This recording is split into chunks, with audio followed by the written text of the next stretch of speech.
And kia ora to everybody. Welcome to this week's webinar, which is very much a reflective session. I would say that where I'm sitting, and I imagine in my head I'm thinking about all of you and where you might be, we've got the most huge black cloud coming over and some bit of thunder and lightning. So if there's some interference, my apologies, it will pass as these things do. So this is very much a reflective session, and I hope that during the course of our time together, you'll share your thoughts as we go. Use the Q&A box, but don't feel that you have to ask a question as such. Please comment or share your observations, and I'll pause a couple of times as we go to share them with everyone. And it's certainly an interesting morning to be having this discussion. And we'll touch on some current events later on in our time together. So thinking back to early March, which seems a lifetime ago in many ways, but also 5 minutes ago, just as the pandemic was declared, I was speaking with business leaders about the situation ahead and the challenges of crisis communication, with a particular eye on reputation.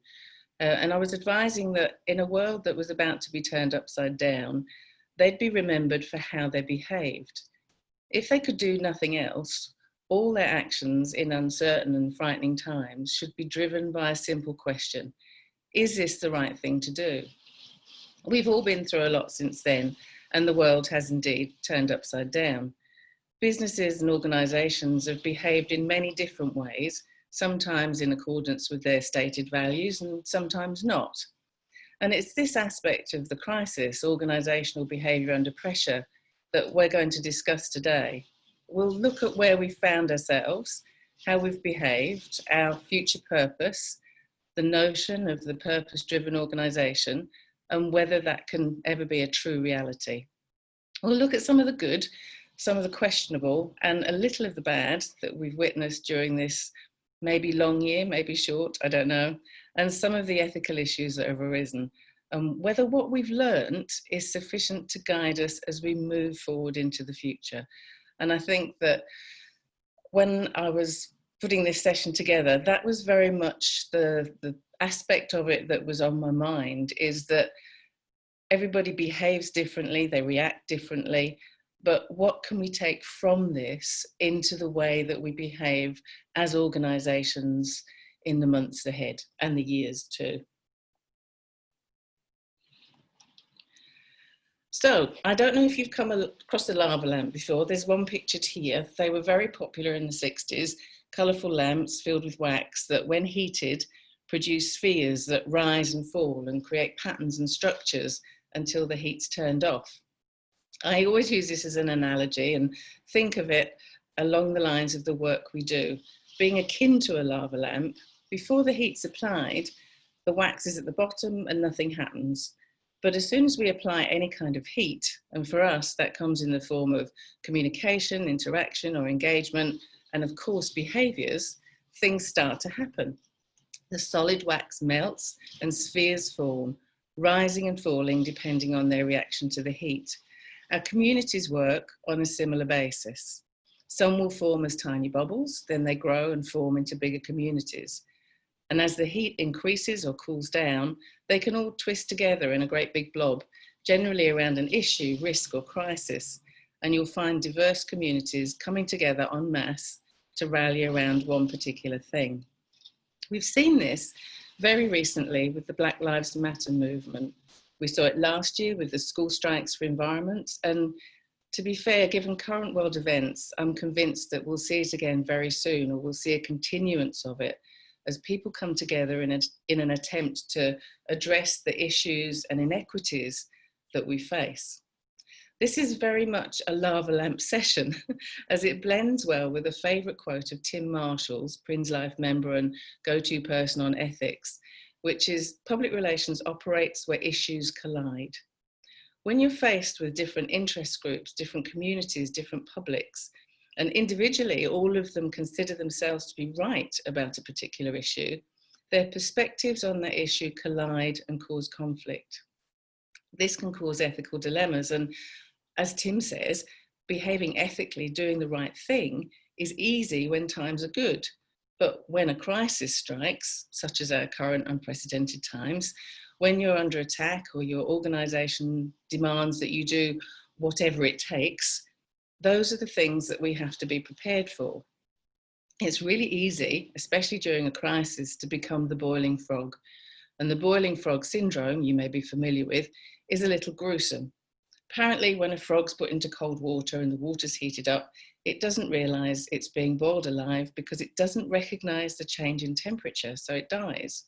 Sometimes within an organisation, we might find ourselves in circumstances where unethical operation becomes part of the way things are done around here. It becomes the organisational culture.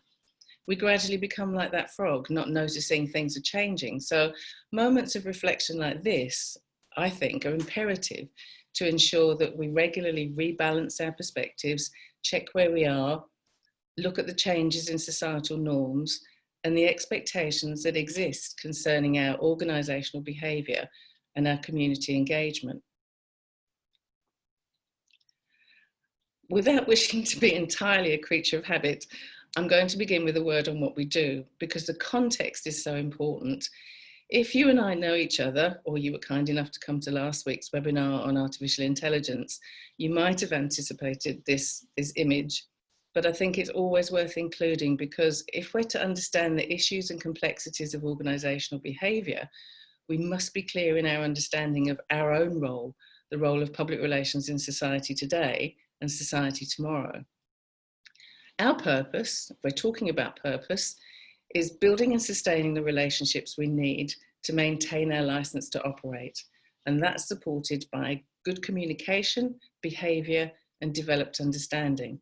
And I've illustrated this for you with this atom. And that links the elements together. Each relies on the other for success. At the heart of what we do is a relationship. And you can see here the relationship components of trust, satisfaction, loyalty, commitment, and mutuality, identified by Grunig and Hahn. And over the years, I've added reputation as a relationship component, because relationships rarely progress if reputation is bad. The relationships developed and supported by these electrons, the elements of communication, behaviour, and understanding, and each of those has its own elements. For example, understanding involves knowledge, empathy, narrative, the stories that we tell, and our attitudes. And behaviour encompasses the way that we interact with our stakeholders, our organisational behaviour, values and actions, how we relate to society, our social capital and societal contribution. That behavioural component is in sharp focus today. In the coming months and years, restoring trust and confidence is going to be one of the biggest challenges that we face at personal and organisational levels. And if behaviour is poor or perceived to be at odds with societal expectations, neither trust nor confidence nor a relationship is going to be forthcoming. If relationships fail, reputation falters and licence to operate is withdrawn. Your reputation, the way you behave, will determine your future relationships and your ongoing licence to operate. Since the start of the pandemic, and before to be fair, many businesses, especially some large ones, have let themselves down badly by their behaviour. It's behaviour that's locked into the profit model of the last few centuries that was refined in the latter half of the 20th century. But in chasing the dollar and being reckless with staff and stakeholder lives, they will have alienated their core communities. And the result? They'll probably find their licence to operate revoked or curtailed when the full crisis period is over and building a new era begins.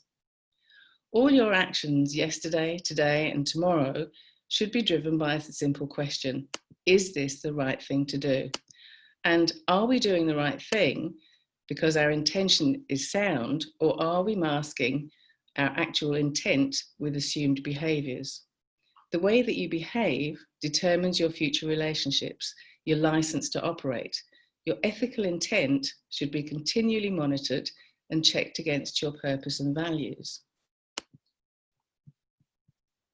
Aha, somebody said, Stephen says, happily the boiling frog metaphor is not true. The frog does climb out of the pot if it warms up slowly. Well, that's really good to know, Stephen. Thank you. I appreciate that. It's always worried me and it's always seemed particularly cruel.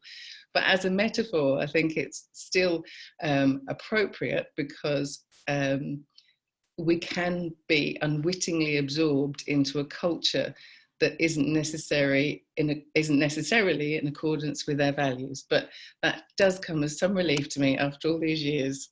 Thank you. Another useful check on definitions at this point connects us to the notion of organisational purpose and its place in society. Corporate social responsibility, CSR, has been around since the 70s, and over time it's morphed into different manifestations. During the 80s and 90s, corporate governance assumed the mantle of missions and visions, and retrenched in the 2000s as the world shook a little from the global financial crisis. In 2016, as markets fractured and political ideologies shifted, this opened fissures in accepted leadership norms. Corporates were very excited about donning the mask of social purpose. The reason for the adoption of social purpose as dish of the day are many and varied. In February 2016, Bruce Jones, who was then Senior Programming Director of the Disney Institute, talked about the origins of corporate purpose in the Harvard Business Review. He described the difference between an organised mission and its common purpose. He said, most organisations think of a mission as a way to align everyone. It describes what business the company's in now and what business it plans to be in the future. Common purpose goes beyond the mission, acting as the unifying principle that drives everything the organisation does. Disneyland's purpose was articulated by Van Arsdale France in 1955, and he described the purpose of Disneyland simply as create happiness for others. Whatever your role, it's contributing to creating happiness for others. Co-founder of Hewlett-Packard, David Packard, said on the subject, I think many people assume wrongly that a company exists simply to make money. While this is an important result of a company's existence, we have to go deeper and find the real reason for our being.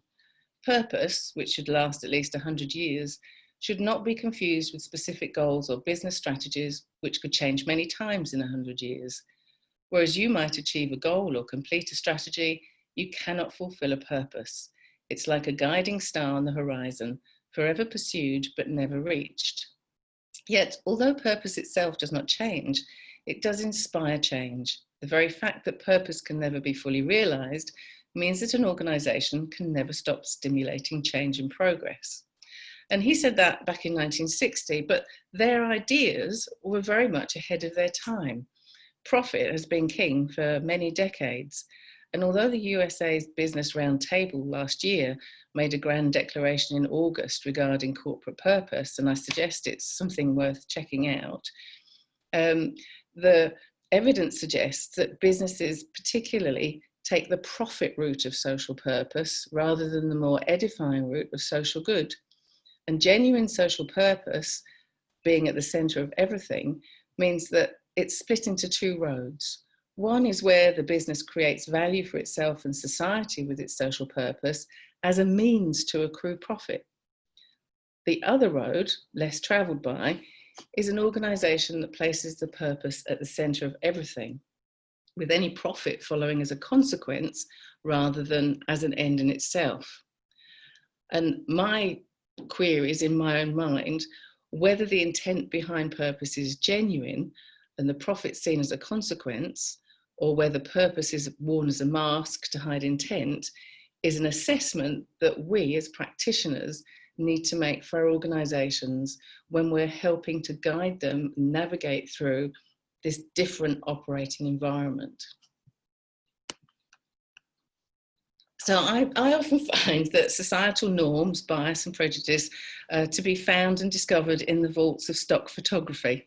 And in searching for some images for today's chat, I searched for the following terms: organisational value, value, societal value, social value. Look what I got.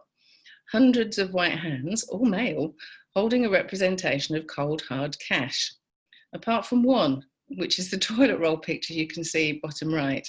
Again, clutched by white hands holding a jar of, oh, wait for it, cold, hard cash.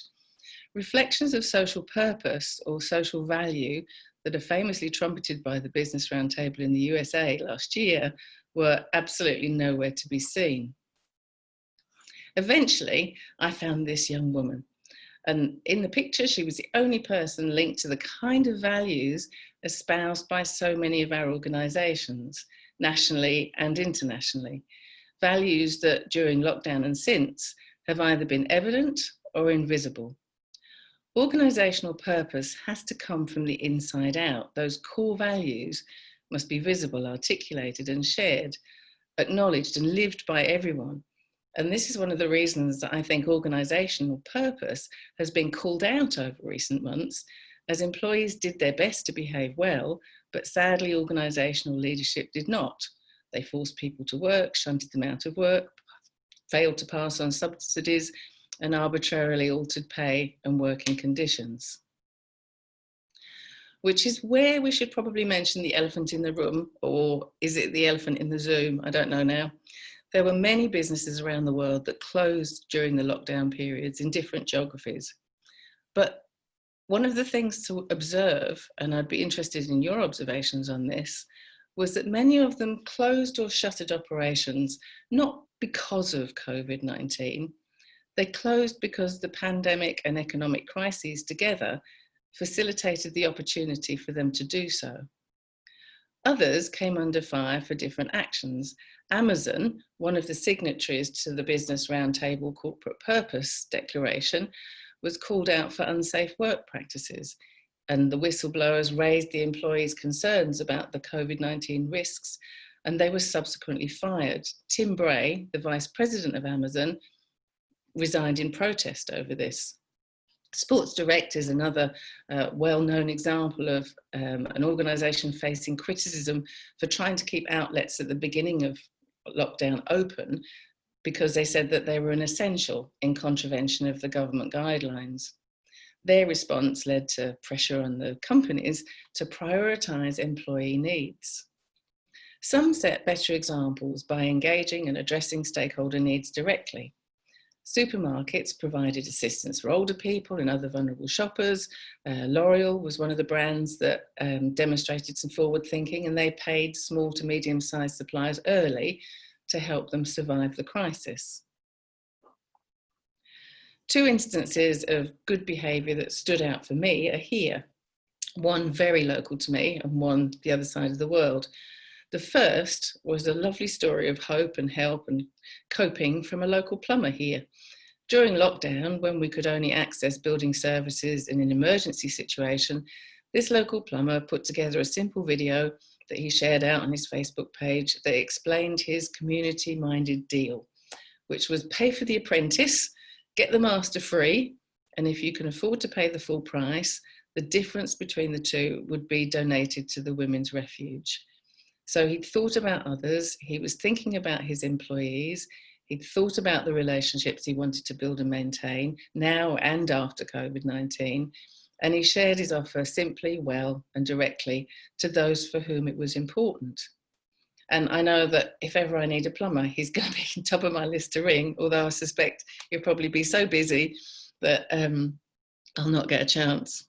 Anyway, elsewhere, the shoe chain boss was one example of the many leaders across the world, including here, suspending their salaries, giving essential workers help and discounts and good treatment to their own staff. For the most part, most people and organisations behaved as well as they could given the circumstances. Our definitions of essential changed, and value was attributed to those who had previously gone without. Our essential workers were those who have traditionally been amongst the most poorly paid. And as our doors open and as we come outside, have organisations actually done anything to rectify this? A few, but not many. Clapping's all well and good, but it doesn't put food on the table or wood on the fire or recognise the selflessness of those giving their all in extremely difficult situations. Reconciling profit, purpose, and compassionate behaviour is just not an accounting column that most are used to.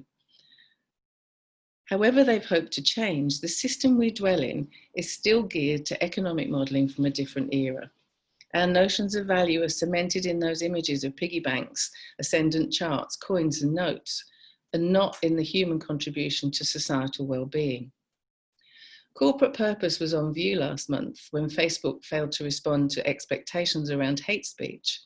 The Stop Hate for Profit campaign now has around 500 large corporates involved, and this week, Stuff announced it was withdrawing from the platform. Facebook has declared many strands of purpose over the years, but has failed to respond to the expectations and purpose of others. A failure of behaviours that's evident in Reputation's red line for Facebook shown here. There's a societal expectation that brands will behave better, that they'll respond to change and adapt their business practices as societal norms alter. So I'm just looking at the Q&A panel, and apart from Stephen assuring me and reassuring me about frogs, there's nothing coming up now. So do pop in your observations and thoughts on this, because we really would appreciate your view and your perspective.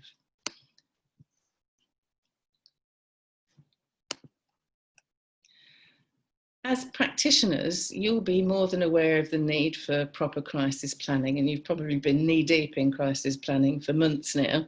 But scenario builds and a good communication strategy that navigates from point of departure to destination. Seldom, though, do the plans include response and adaptation to the emotional aspects of a crisis. And I wanted to share with you a couple of things that I think are particularly pertinent to our changing times and the changing reactions of organisations to the shift in societal norms. So this model from 2007, integrated crisis mapping from Jin, Pang and Cameron, looked at the ways organisations and publics respond during a crisis and the emotions likely to present within the community. To the left, the conative coping or emotional state moves towards cognitive coping, a point at which we're dealing with the situation with an emphasis on reasoning and logic rather than an instinctive emotional response.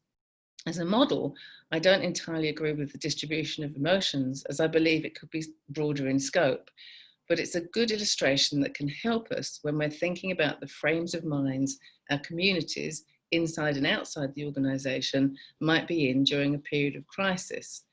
This consideration alone could help organisations temper their behaviour and adjust their reactions.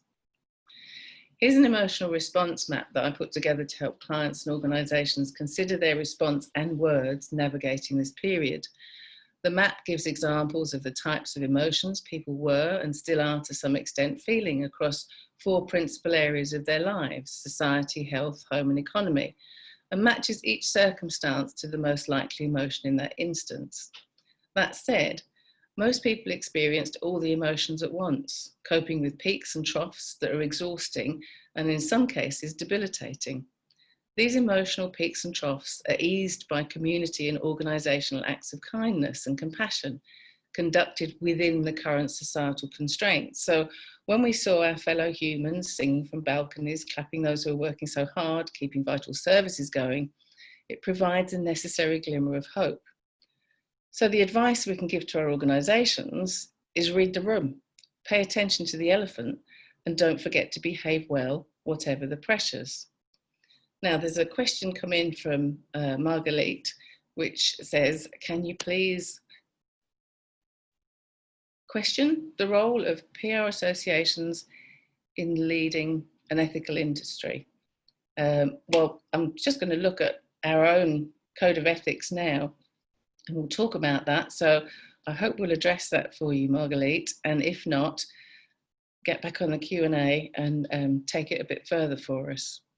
So as LPRINZ members on the webinar will know, practitioners who become members of a professional association sign up to a code of ethics. There's no compulsion to be a member of a professional association, and those that don't become members behave just as ethically as those who do. But unfortunately, it's not always the case. Anyone can set themselves up as a public relations practitioner. My cat could hang up a sign if he had opposable thumbs. So there's little consistency as to who does what, when and how people practice, how they define their role, what they do and the lines they cross. When we become members, we sign up to a code of ethics. And here are the values that we adhere to: advocacy, expertise, loyalty, honesty, independence and fairness. If we look at independence, we provide objective counsel to those we represent. And in times of crisis or not, we have a duty to speak up when it comes to organisational behaviour.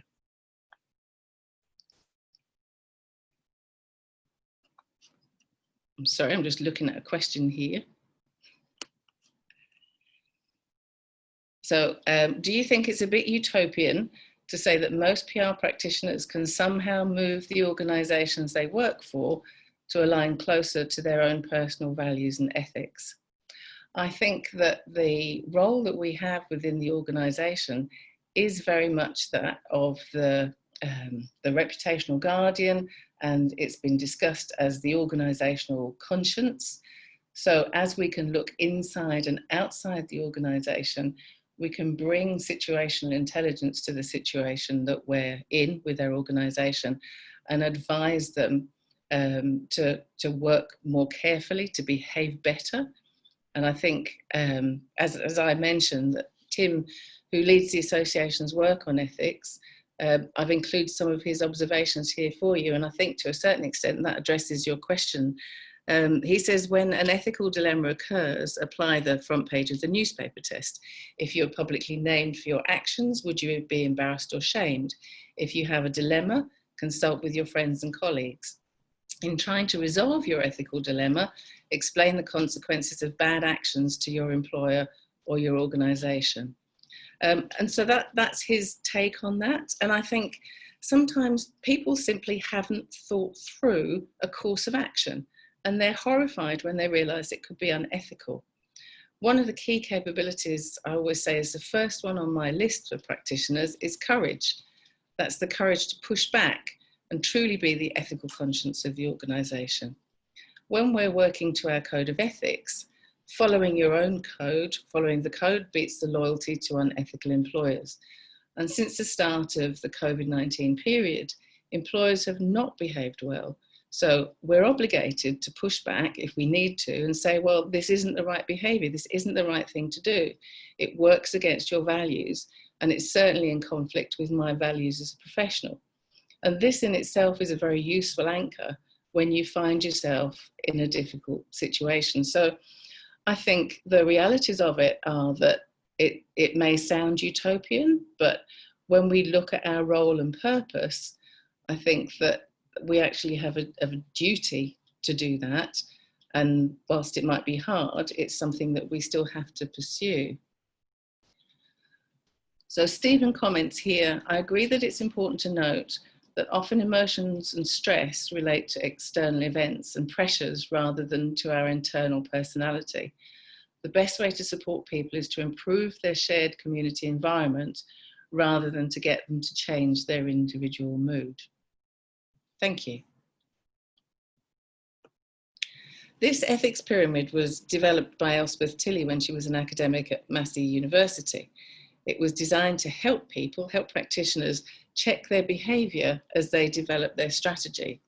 And it was put together in 2005, and just for clarity, and that's all, I've redrawn it here. And as you can see, each stage of the strategic planning has an ethics action required of it. So at each stage of our work, we're checking to see, are we meeting stakeholders' ethical expectations?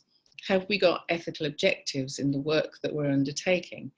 Are we looking at using ethical tactics? And finally, at the end, is our destination, if we align this with social purpose, is our destination actually an ethical one, or are we wearing the mask of social purpose and actually our intent is quite different?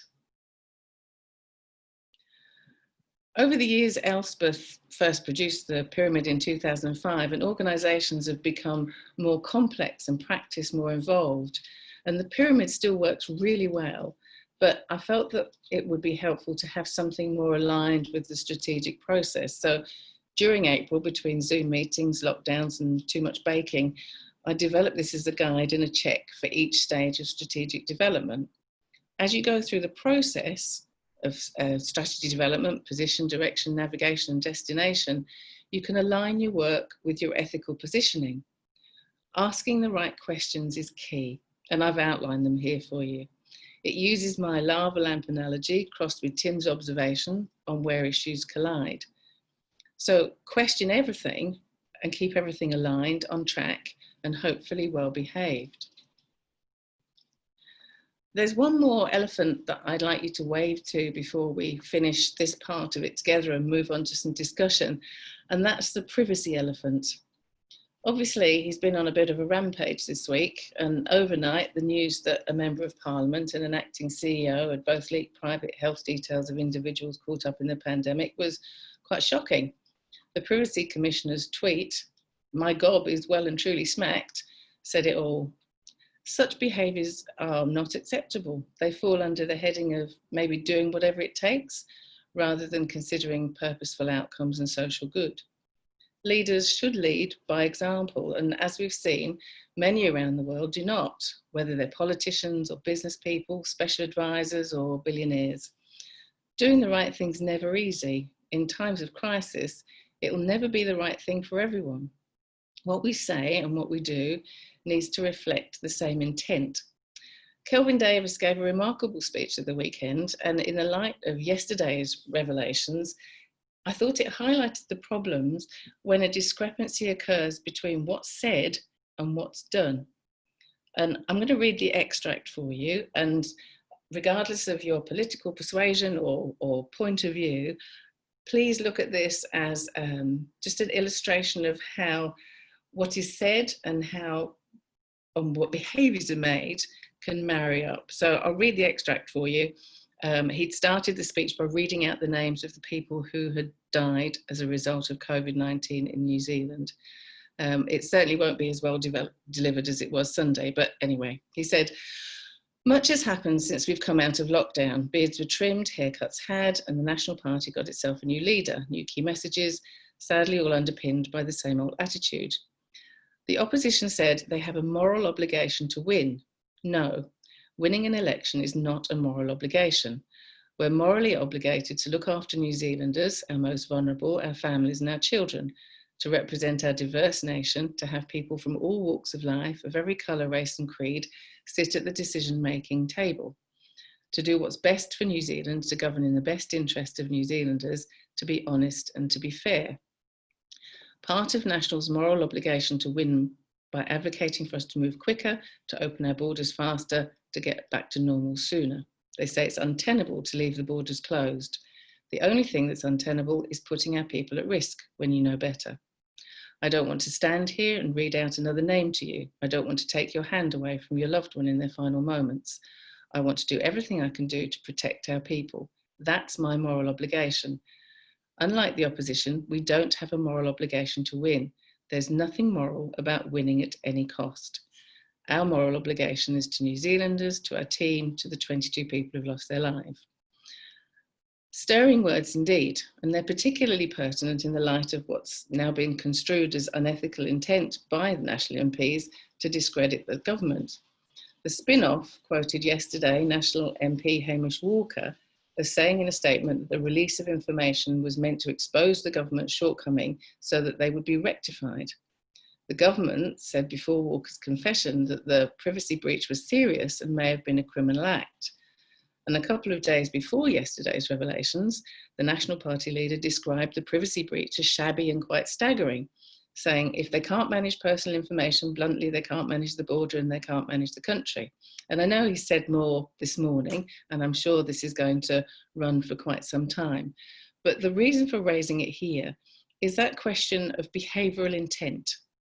What is it that guides the behaviours that are undertaken by the organisation? Which road, which social purpose road are they taking? Is it the social purpose road that uses social purpose in order to maximise profits or their own particular motivation? Or is it social good? Is it social purpose for societal good with any profit or reward as a result incidental to what's been done? The reflections in the mirror of behaviour shimmer with suggestions that purpose wasn't a social one, but had instead the intent was power for power's sake.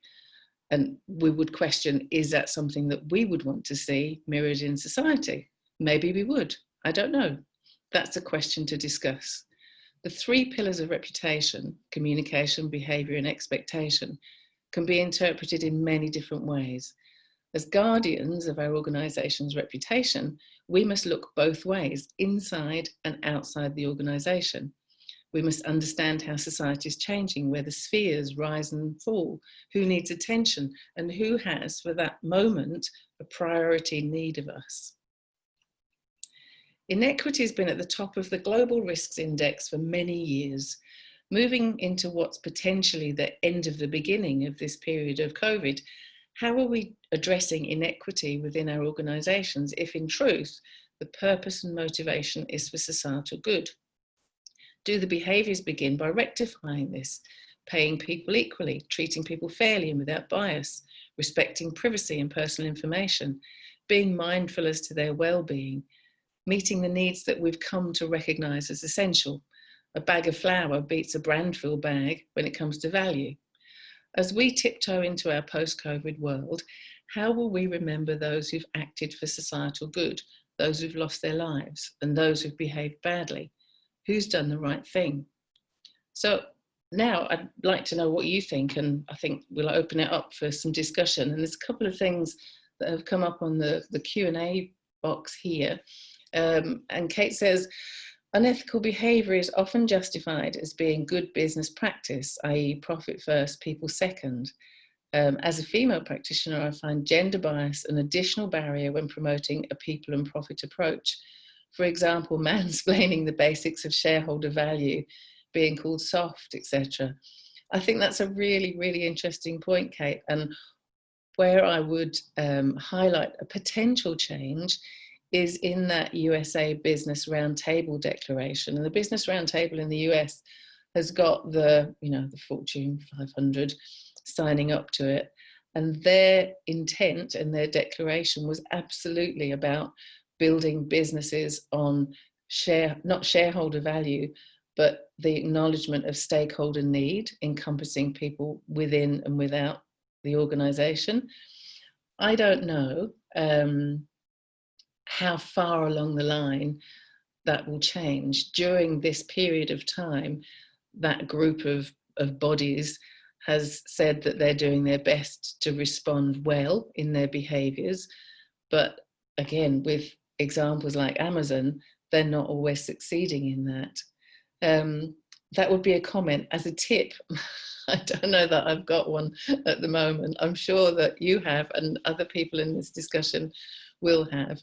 I would hope that in guiding our organisations, we can help them to understand that there has been a shift in the notion of what it means to do business, what it means to be an organisation, and that a contribution to social good has to come out of the activities that we undertake. Margalit says, signing the code's very broad ethical values when joining a PR association is not helping practitioners that face ethical dilemmas on a daily basis. A serious ongoing ethical education program is needed. Case studies and optional ethical responses to challenging situations would help. Yes, I would agree with you there, Margalit. I think PRINZ does have ethical sessions for people to participate in, and as part of the work that's done, there is advice and help and support that can be gained through PRINZ when people face an ethical dilemma. But yes, I agree with you. I think that throughout the undergraduate studies that exist, there should be far, far more wide-ranging discussions and focus on ethics than perhaps is there at the moment. I think it's a fundamental driver of what we do and why we do it. And as such, if we're not fully informed, we're not going to be in the best position to give good counsel. There's another here from Anonymous. So, Kiora, with the economy contracting, there's likely to be pressure on jobs. Does PRINZ have suggestions for people to navigate ethical issues when their jobs may be at risk? I think that, again, that's a really, really interesting point. I think it's easy. It's one of those things, it's easy when things are going well to do the right thing. When we are navigating ethical issues, the line in the sand is often if organisations are behaving badly and it's not in keeping with their our own values or the values espoused by the organisation, then if our job's at risk, we still have to call them out. We still have to take that on, rather than, oh, it's very difficult, you know, when your own personal circumstances are at risk. But we've seen how those workers that I mentioned at Amazon called out the organisation and they were sacked, they lost their jobs. I'm hoping that they will have found some other employment by now. But we do have a responsibility to challenge unethical behaviour within organisations. So I think if you're faced with an ethical issue in your workplace and your job may be at risk, turn to PRINZ, turn to the association. And I'm sure that there'd be some confidential support and advice available to you to help you navigate those demands. There's another observation here from Sarah. It says, I'm doing the APR qualification and would encourage other PRINZ members to consider this. We've completed ethics webinars with Tim Marshall, and the qualification is a useful opportunity to put ethical ideas into practice, consider the role that they should play in an organisation and business, as well as give us ammunition as the guardian of communication and reputation. Yes, I would absolutely agree with you. I'd certainly encourage all members to undertake the APR qualification. And I think, Sarah, your observation speaks to Margalit's point about making sure that there is that ability and opportunity to reflect and to develop our understanding. So another one here, I think a lot of organisations understand the role of comms as simply being there to get the company out of hot water. What do you think of this perception? Yes, I think that happens a lot. It's certainly happened a lot historically. My hope would be that as organisations move into greater social purpose, that they would see the role of communications and public relations as a guiding point from the start, rather than a, can you help us out of the water at the end? Yes, I agree that perception exists, and it would be good, I think, to do some research perhaps to look at whether or not organisations, as they take this road of social purpose, are changing their opinions and changing their view of communications as something, as a rescue mission, rather than a guide and a steer. So that's all of the questions so far. One of the things that we were going to do, if you would like to, and I think Rihanna is in charge of this, I'll let her sort this one out, but within the Zoom platform, there's the opportunity, if you'd like to speak to us, to raise your hand with your control panel, and then we can unmute you and you can share your observation and thoughts with us. We've got a moment or two now if you'd like to do that. Any hands raised, Rihanna? There is one hand raised, so that is from Elaine. But before I move to Elaine, there is also just a comment just in the chat. So it just says, when your job is at risk, I think it helps to provide your advice based on what is actually best for your employer in the long term. And bad ethics really are. Great. So I will, we'll see how this goes. I will allow, so it's Elaine, and I will allow her to talk.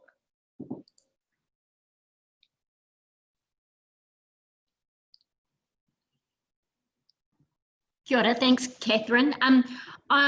I think this is really interesting, and I think the comments around whether or not, you know, you have the ability to speak up, you know, when it potentially costs your job are quite pertinent. I'm really interested to know, just by kind of show of hands, maybe you can count them, Rihanna, whether or not people have these kind of ethical conversations within their organisations. I know that we often have them when we're with our peers, but whether or not we actually have them when we're in our jobs, in our organisations, whatever they might be, or with our clients.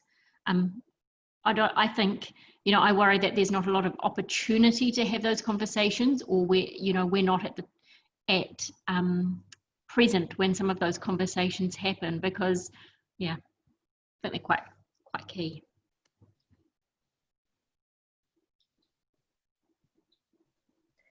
Definitely. So if you do have any comments, feel free to put them in the Q&A. Well, there's one here that we've not covered, I think. My company is more focused on profit and less on social good just at present. To remain in business as it's a trying time financially.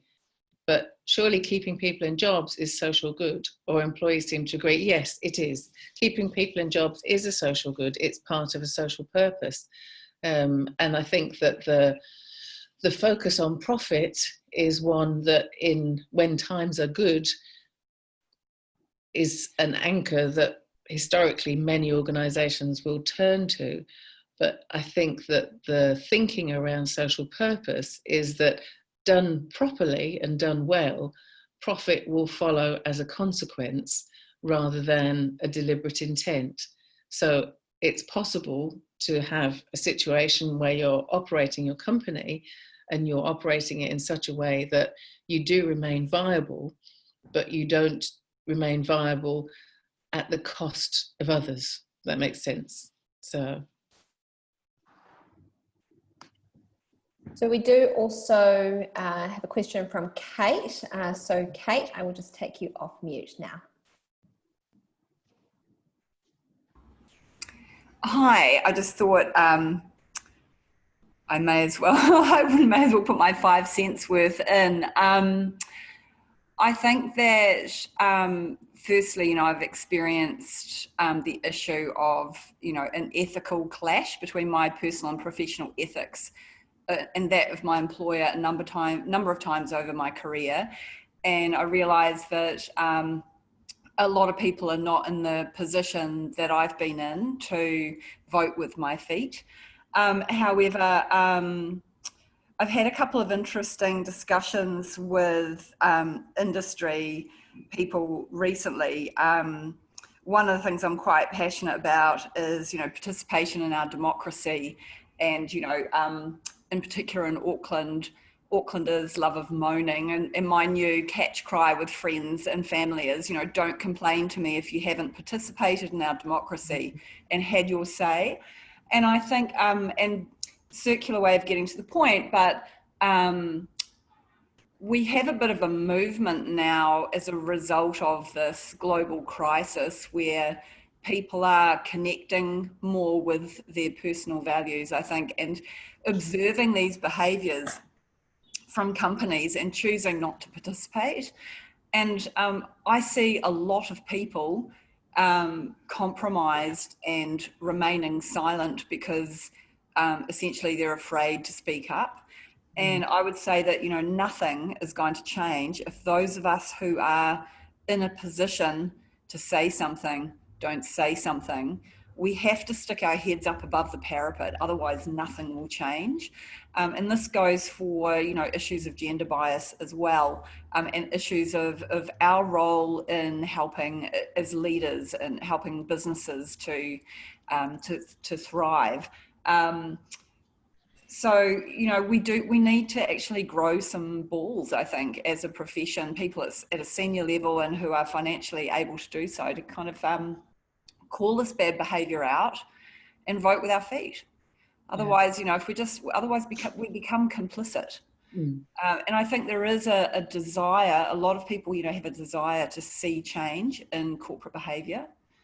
And, the only way to get that is if we take action. I think you're absolutely right, Kate. And one of the things that has changed is, in the past, people have come across an ethical dilemma or an issue within the organisation, and they felt very much alone. They felt very much on the periphery of what's happening. But I think a really big shift in societal norm is that people realise that they're not alone in thinking that this behaviour is not appropriate or right, or it's unfair or unjust. Yes. And I think one of the ways that within organisations and businesses you can tackle this is by finding out who those people are. Yes. Together, yeah. It gives you more strength, but also it gives more weight to your arguments within the organisation. I mean, ultimately, if there is no change, then you do have to walk with your feet. But it doesn't mean to say that, that you've changed things. You still go on being bad. It's that sticking to it. I mean, there's been some other comments here that I think have come out apropos of what you said. Denise says, I agree with sticking your head up, but from a personal experience, you also need to know when your head can be taken off, but that should not stop us. And that's very true. Yeah. I just one final comment on that. I think, to your point, Kathy, we have a wonderful professional network in PRINZ, and I would love people who are finding themselves in these situations and are perhaps not at a senior level where they feel they can speak out, or are simply feeling alone. They might be feeling, passive aggressive bullied, as happens a lot in our New Zealand corporate culture. You're not alone. I've had a lot of conversations with very senior people who I admire greatly, who've relayed to me their own stories. This is actually a bit of an epidemic, and have those conversations, reach out to people in the profession or of in the profession, and ask for that coffee or a phone chat, because I'm sure that you are not alone. What you're experiencing, others have experienced as well. And it does make you feel so much better when you speak to someone else who's been through those situations and perhaps has been through that a few more times, and this might be your first experience of it, and might have some good advice for you. Great, thank you. There's a couple of comments here that I'd really like to share with everybody. One of them is, and I think this really talks to the where issues collide part of the discussion.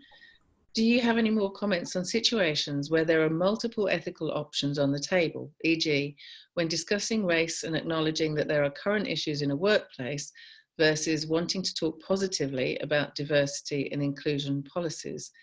And I think that that's a really interesting question and commentary on what can happen within an organisation. I mentioned earlier, during the course of lockdown, I really did indulge in too much baking. And I would love to be able to say, yes, I'm absolutely fit and healthy, and I can go for a run, or I can do this and that. But that would just be all talk. I have to change the fundamental behaviours of not eating that other slice. And I have to change the way that I approach my endeavours in order to shift and be able to talk truthfully about my state of health. And when we're looking at an organisation where there are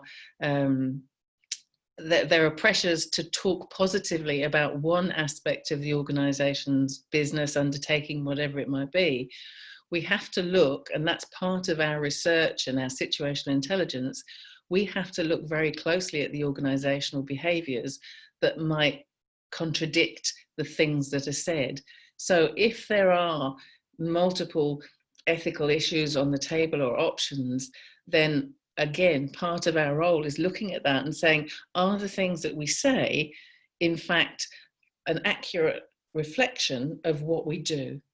Because reputation is very much guided by what you do rather than what you say.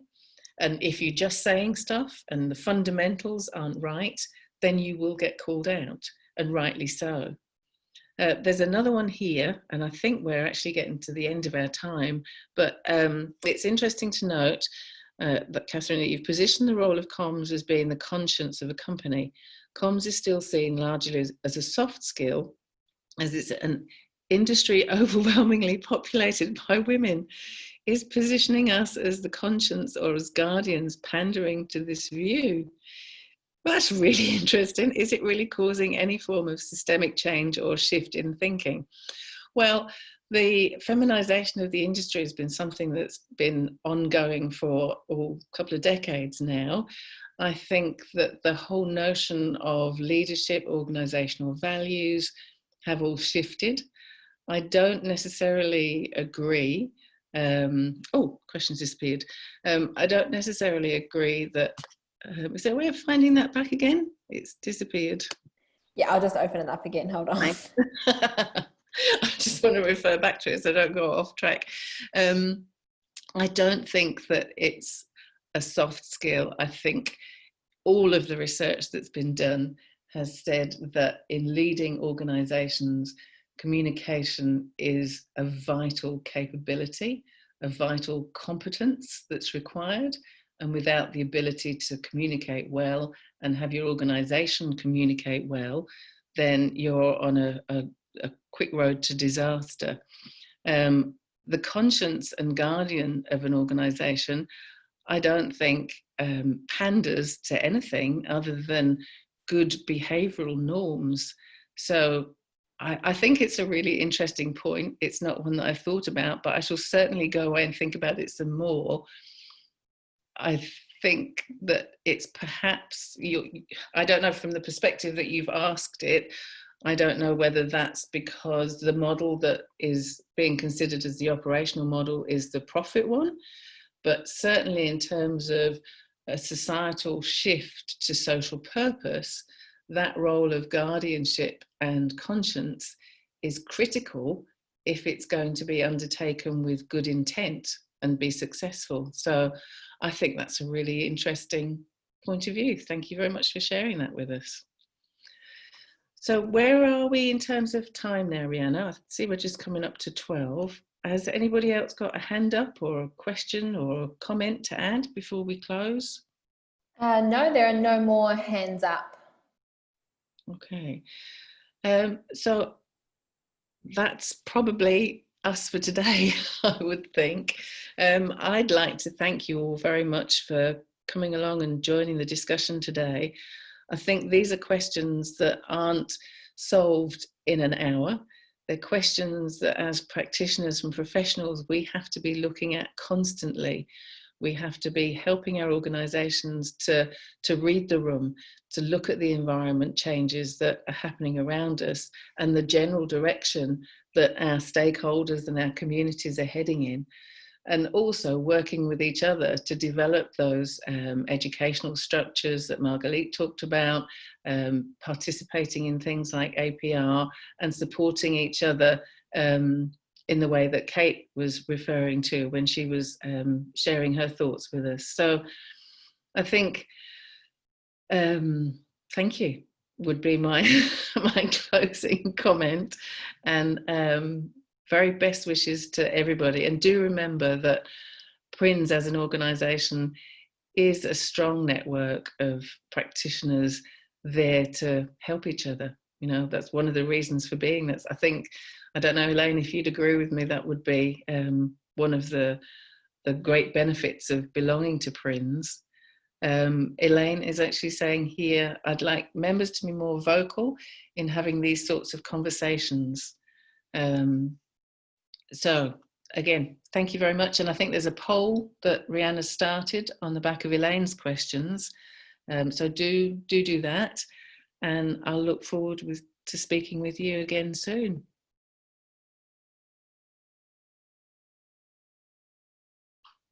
Sorry, so just on the back of Elaine's comment earlier, I have just created a very quick poll.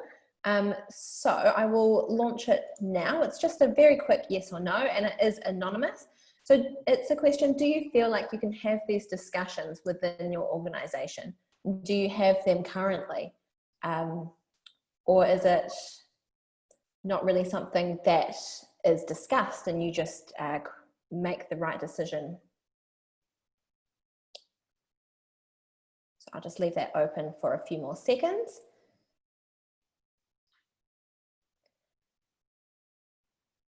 Excellent, so I will close that poll now. So as you can see, majority says yes, which is very reassuring. Very good. Cool, so on the back of that, thank you everyone, and thanks again, Catherine. That was a great presentation, and it's really good to have this discussion as well.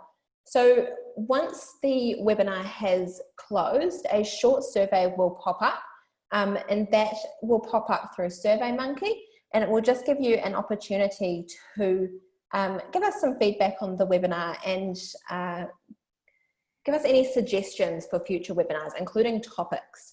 As I'm sure you all know, we are doing a few more webinars than we used to. So thank you everyone, and have a great afternoon. Thank you. Take care, everyone.